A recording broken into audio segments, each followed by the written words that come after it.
Assalamualaikum guys, ini adalah konten keduaku. Ini tugas dari dosen mata kuliah ilmu komunikasi, yaitu Ibu Rizkiatul Hasanah SSOS MSOS.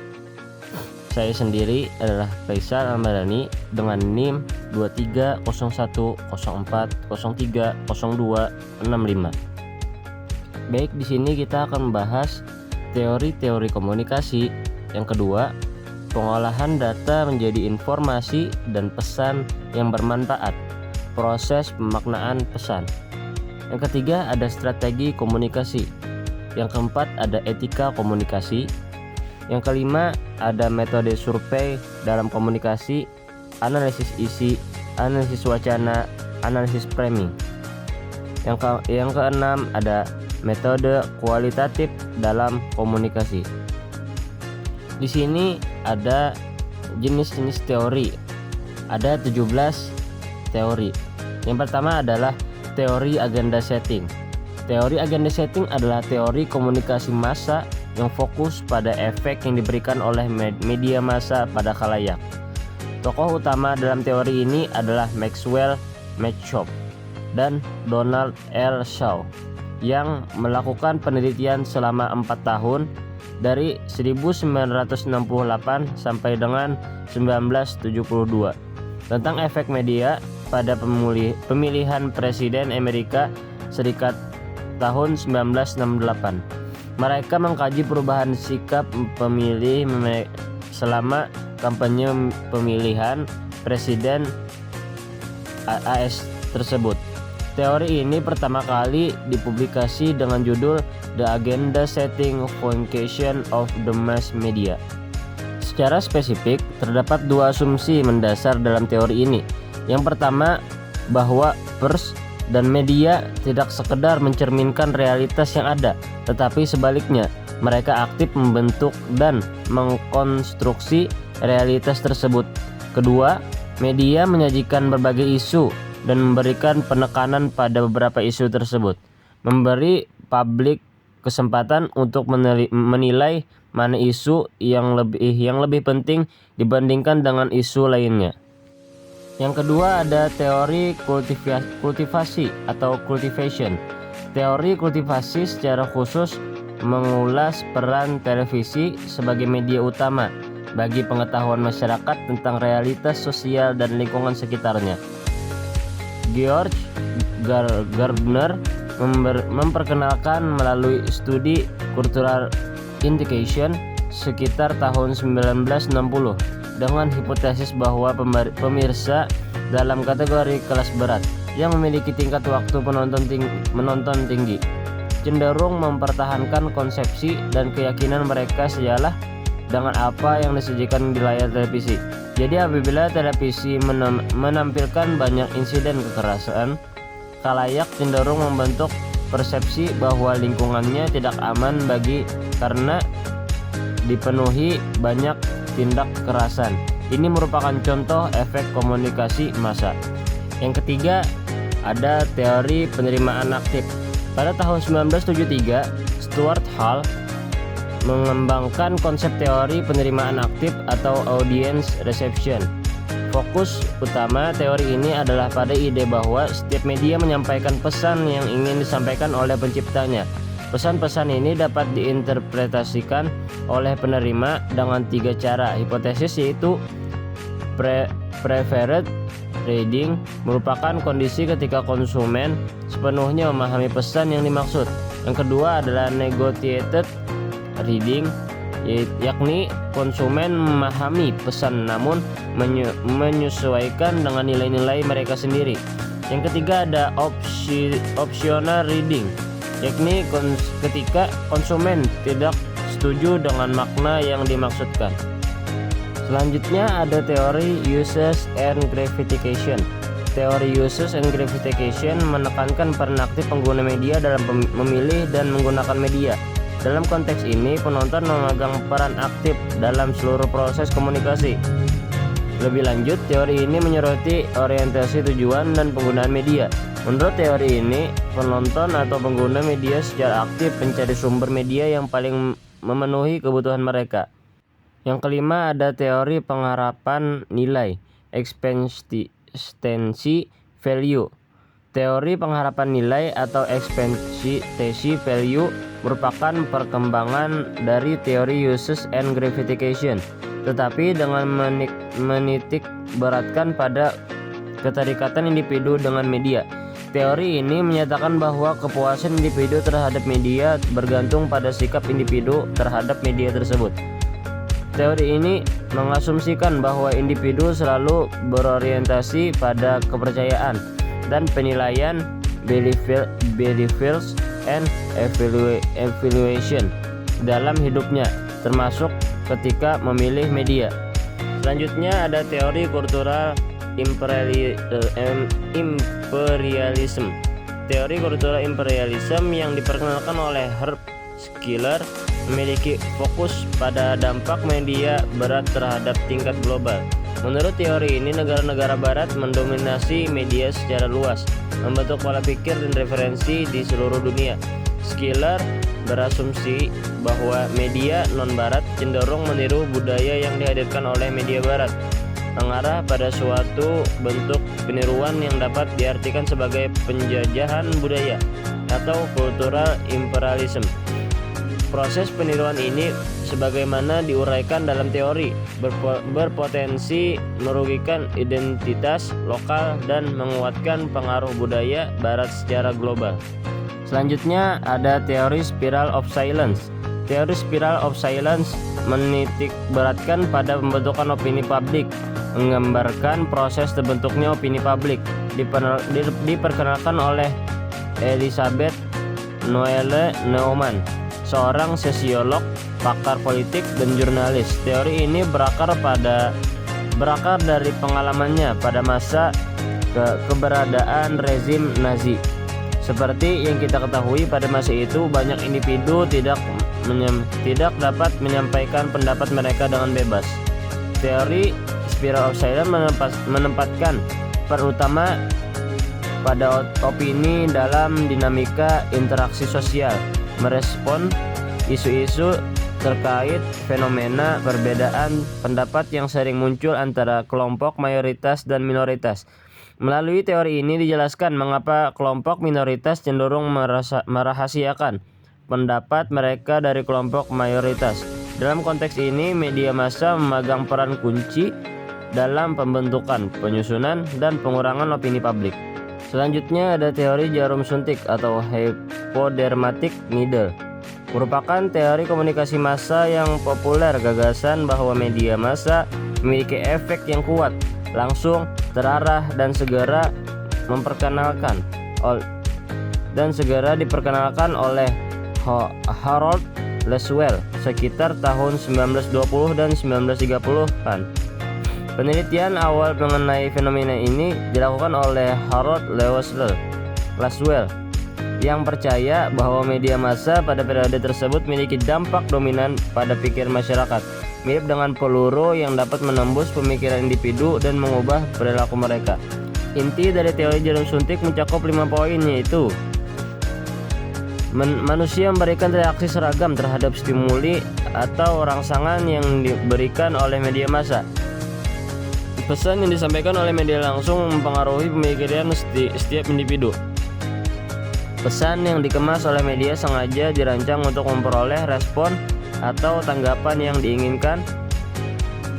Perubahan perilaku manusia yang disebabkan oleh media massa bersifat langsung, segera, dan sangat kuat sebagai efek dari pesan yang disampaikan. Masyarakat tidak memiliki kekuatan yang menghindar dari pengaruh media.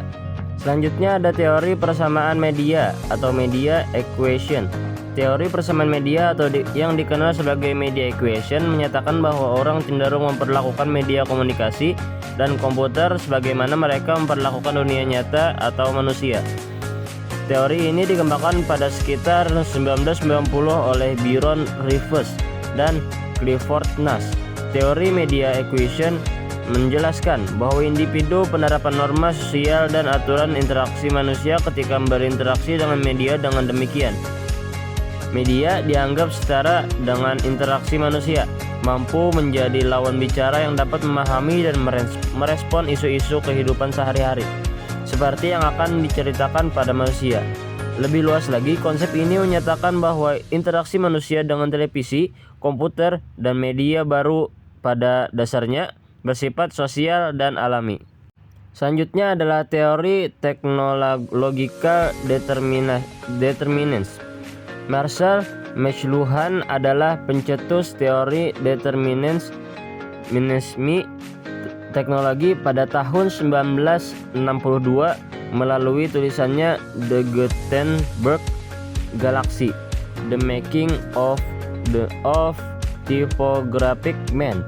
Menurut McLuhan, teknologi media telah menciptakan revolusi di tengah masyarakat karena ketergantungan mereka terhadap teknologi. Tatanan masyarakat juga terbentuk oleh kemampuan mereka dalam menggunakan teknologi. McLuhan bahkan melihat bahwa media berperan sebagai pencipta dan pengelolaan budaya. Selanjutnya adalah teori difusi inovasi atau diffusion of innovation theory. Teori difusi inovasi yang diperkenalkan oleh Bernard Berelson dan H. Gaudet sekitar tahun 1944 melalui artikel berjudul The People's Choice yang kemudian dipopulerkan oleh Everett Rogers pada tahun 1964 dalam bukunya Diffusion of Innovation. Teori ini memaparkan bahwa inovasi dapat tersebar melalui saluran media massa yang kuat, dan hal ini memiliki berdampak dalam membujuk massa untuk mengadopsi inovasi yang dikomunikasi tersebut. Difusi inovasi adalah suatu proses penyebaran ide atau hal baru yang berlangsung terus-menerus dari satu tempat ke tempat yang lain, serta dari satu periode waktu ke periode waktu berikutnya di dalam suatu masyarakat. Tujuan utama dari difusi inovasi adalah diterimanya ide, pengetahuan, dan teknologi baru oleh individu atau kelompok dalam sistem sosial tertentu. Selanjutnya adalah teori ketergantungan atau dependensi, yaitu teori ketergantungan atau dependensi. Teori mengemukakan adanya hubungan yang erat antara khalayak, media, dan struktur sosial. Sandra Ball, Rockert, dan Melvin DeFleur dalam kerangka teori ini memprediksi adanya ketergantungan informasi yang dialami oleh khalayak. Berdasarkan teori ketergantungan, khalayak memiliki kecenderungan untuk mengandalkan konsumsi informasi dari media tertentu guna mencapai tujuan mereka. Fenomena ini menjadi sumber ketergantungan utama, menciptakan suatu hubungan saling ketergantungan antara khalayak dan media. Sumber ketergantungan kedua dinyatakan berasal dari kondisi sosial khalayak, menunjukkan adanya hubungan antara institusi sosial dengan sistem media, menciptakan kebutuhan dan minat khalayak. Jadi kondisi sosial inilah yang membawa khalayak pada pemilihan media massa. Selanjutnya ada teori individual difference. Teori individual differences dicetuskan oleh Melvin DeFleur, mengasumsikan individu menerima pesan-pesan yang disampaikan oleh media sesuai dengan kebutuhan masing-masing, berkaitan dengan kepentingan pribadi, sikap kepercayaan, dan nilai-nilainya. Individu dinilai memiliki latar belakang pendidikan, agama, budaya, ekonomi, dan latar belakang lainnya yang berbeda-beda. Jadi khalayak dalam teori individual differences merupakan khalayak heterogen. Selanjutnya adalah teori framing atau teori framing oleh Erving Goffman, menyatakan bahwa media memiliki kecenderungan untuk memusatkan perhatian pada peristiwa tertentu dan kemudian menempatkannya dalam situasi konteks makna. Framing menjadi topik yang signifikan karena memiliki potensi pengaruh besar secara esensial.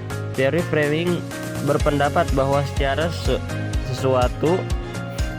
esensial, teori framing berpendapat bahwa cara suatu peristiwa diungkapkan pada audiens dapat mempengaruhi bagaimana seseorang memproses informasi dan membuat pemilihan terkait dengan informasi tersebut. Selanjutnya adalah teori kesenjangan pengetahuan atau knowledge gap. Teori kesenjangan pengetahuan atau knowledge gap adalah teori yang menyatakan bahwa bertambahnya jumlah informasi mengenai suatu topik akan memperbesar kesenjangan atau jarak antara individu yang mengetahui lebih banyak dengan individu yang mengetahui lebih sedikit. Teori ini tidak hanya meningkatkan kesenjangan antar individu yang memiliki pengetahuan melimpah dan memiliki pengetahuan terbatas, tetapi juga memperluas kesenjangan antara individu berstatus sosioekonomi tinggi dan rendah. Media massa di satu sisi dapat memberikan informasi untuk mengurangi kesenjangan yang terjadi, tapi juga bisa memberikan efek memperbesar perbedaan kesenjangan antara kelas sosial. Selanjutnya adalah teori efek persuasi. Teori efek persuasi oleh Albert Bandura mencakup keyakinan pribadi terkait kemampuan media untuk mempengaruhi perilaku individu. Terdapat 3 jenis informasi yang dapat meningkatkan keyakinan pribadi atau persuasi. Yang pertama adalah pengalaman pribadi, yaitu ketika kesuksesan kita sendiri menciptakan keyakinan bahwa kita dapat mencapai kesuksesan lagi melalui tindakan serupa. Yang kedua adalah observasi terhadap orang lain, di mana kesuksesan orang lain dengan perilaku tertentu memberikan keyakinan bahwa kita juga dapat mencapai kesuksesan dengan mengadopsi perilaku serupa. Yang ketiga adalah penerimaan umpan balik positif, di mana umpan balik positif memperkuat keyakinan bahwa melalui usaha berkelanjutan kita dapat mencapai tujuan yang diinginkan. Yang selanjutnya adalah teori belajar sosial atau social learning. Sebelum dikembangkan oleh Albert Bandura, pertama kali digagas oleh Neil Miller dan John Dollard tahun 1941. Sekitar 20 tahun kemudian Albert Bandura dan para ahli lainnya mengembangkan teori ini menjadi teori yang sangat bernilai untuk memahami efek media massa. Menurut pandangannya, perilaku dipahami sebagai hasil dari pembelajaran yang terjadi melalui proses observasi, di mana terjadi mediasi antara stimulus dan tanggapan. Pembahasan selanjutnya adalah pengolahan data menjadi informasi dan pesan yang bermanfaat. Proses pemaknaan pesan. Pengolahan data menjadi informasi dan pesan yang bermanfaat adalah suatu proses yang mengubah data mentah menjadi bentuk yang dapat dipahami dan digunakan oleh manusia. Proses ini melibatkan beberapa langkah, antara lain pembersihan data, transformasi data, pemrosesan data, visualisasi data, dan penyampaian pesan. Yang kedua adalah pemaknaan pesan. Proses pemaknaan pesan adalah proses di mana pengguna memahami arti dari pesan yang disampaikan. Proses ini melibatkan beberapa faktor, antara lain konteks, pengetahuan latar belakang, niat pengirim, kejelasan pesan, dan umpan balik. Selanjutnya adalah strategi komunikasi. Strategi komunikasi dipahami sebagai aktivitas yang dilakukan komunikator dalam menyampaikan pesan kepada komunikan dengan tujuan tertentu dengan media apa, pesan yang bagaimana, dan efek yang akan dicapai, yang akhirnya apa yang diinginkan sesuai dengan tujuannya. Strategi pada hakikatnya adalah suatu rencana guna meraih suatu target. Target tidak akan mudah dicapai apabila tidak memiliki strategi, karena segala tindakan itu membutuhkan strategi, terlebih dalam target komunikasi. Akan tetapi, untuk mencapai target tersebut, strategi bukanlah petunjuk yang memberi petunjuk saja, akan tetapi juga menunjukkan taktiknya. Selanjutnya adalah etika komunikasi. Etika adalah prinsip untuk mengatur perilaku dalam masyarakat, sedangkan komunikasi adalah hubungan interaksi antara manusia berupa pengiriman dan penerimaan pesan. Jadi, etika komunikasi bisa diartikan sebagai prinsip yang mengatur hubungan interaksi antara manusia. Etika komunikasi juga dapat diartikan sebagai norma, nilai, dan tingkah laku dalam menjalin komunikasi. Baik, pembahasan selanjutnya adalah metode survei dalam komunikasi, analisis isi, analisis wacana, dan analisis framing. Metode survei dalam komunikasi. Metode survei merupakan salah satu metode penelitian yang sering digunakan dalam bidang komunikasi untuk mengumpulkan data secara kuantitatif dari sampel populasi yang besar. Data yang disimpulkan melalui survei dapat berupa opini, sikap, perilaku, atau pengetahuan responden. Yang kedua adalah analisis isi. Analisis isi adalah metode penelitian yang digunakan untuk menganalisis makna pesan komunikasi. Pesan komunikasi dapat berupa teks, audio, video, atau gambar. Selanjutnya adalah analisis wacana. Analisis wacana adalah metode penelitian yang digunakan untuk menganalisis bagaimana bahasa digunakan dalam konteks sosial. Analisis wacana dapat digunakan untuk mempelajari berbagai topik seperti bagaimana kekuasaan dikonstruksikan dalam bahasa, bagaimana identitas dibentuk melalui bahasa, dan bagaimana bahasa digunakan untuk memanipulasi orang lain.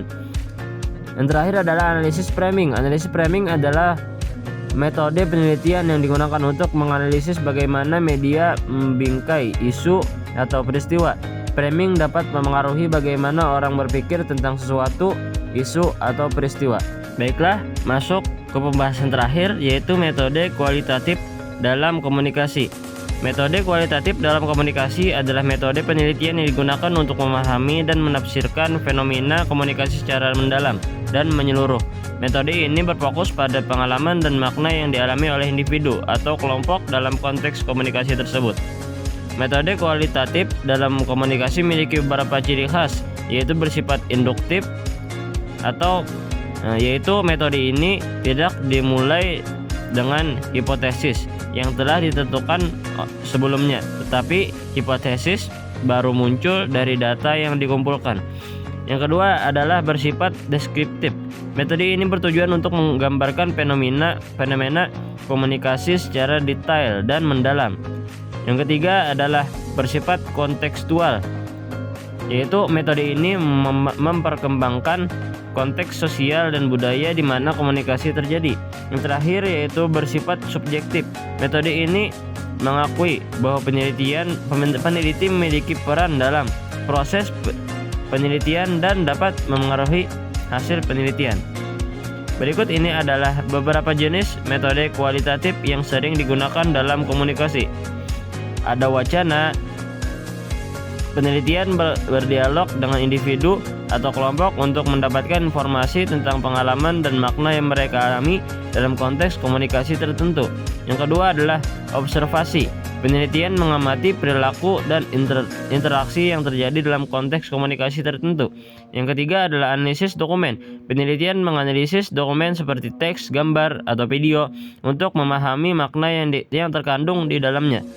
Yang terakhir adalah fokus grup diskusi atau FGD. Peneliti memimpin diskusi kelompok dengan beberapa orang untuk mendapatkan berbagai perspektif tentang sesuatu topik tertentu. Baik, terima kasih sudah menonton konten saya. Saya Faisal Mardani, pamit undur diri. Wassalamualaikum warahmatullahi wabarakatuh.